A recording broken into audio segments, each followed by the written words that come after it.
Hello and welcome to Flashback, a weekly look at stories from years gone by. Playing in the mud is something that many kids have done. People trudge through the mud along trails after a heavy rainfall. But in Morristown in 2005, people certainly had a different idea of what playing in the mud meant. Kids events, races, it drew people from the surrounding area to watch as people, well, they got muddy. We'll take you there, with no risk of getting muddy, to July 26th of 2005. Noise, please, noise. Let's get them across there, folks. Come on now, make noise for them. There's something very exciting about mud, or at least when it's sent flying everywhere. Getting dirty is fun. Everybody knows that. It is, it's fun. You get to go home dirty and tired and burnt and say you had a really good weekend. Well, I don't know. I think we're all heathen dirt freaks or something. I don't know.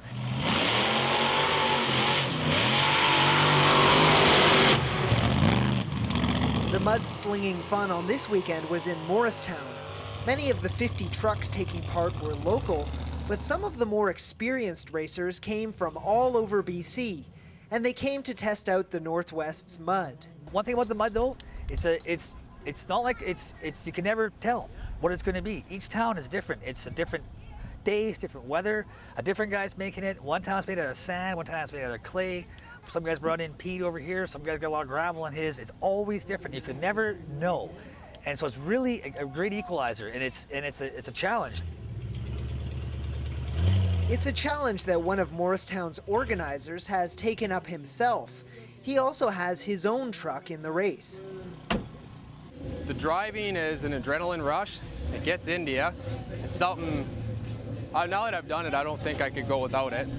And a lot of people feel the same way about this dirt-spewing brand of racing.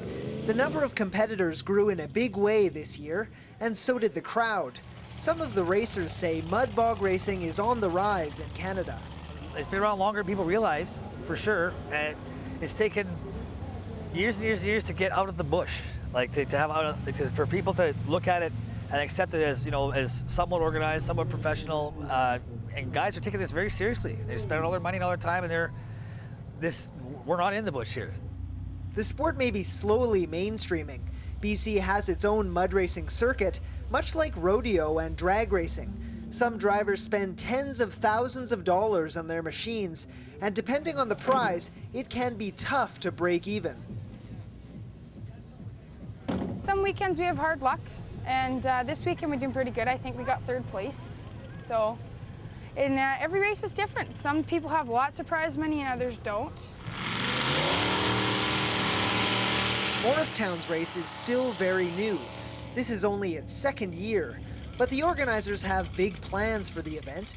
They're a non-profit group, and the point of this race is to improve life for kids in Morristown. All the money we bring in is going right back into the community here in Morristown. We're a non-profit group so far, and we're going to stay that way. We have things on our agenda that we want to do around here. Arena for the Kids is one of them, and yeah, it's a tough go. It's an expensive event to put on, but we're going to tough it out and keep it going. Morristown's mud field will host another bog race in October, so the crowds and competitors can spend the summer cleaning themselves up. In Morristown, I'm Corday for NTV Sports.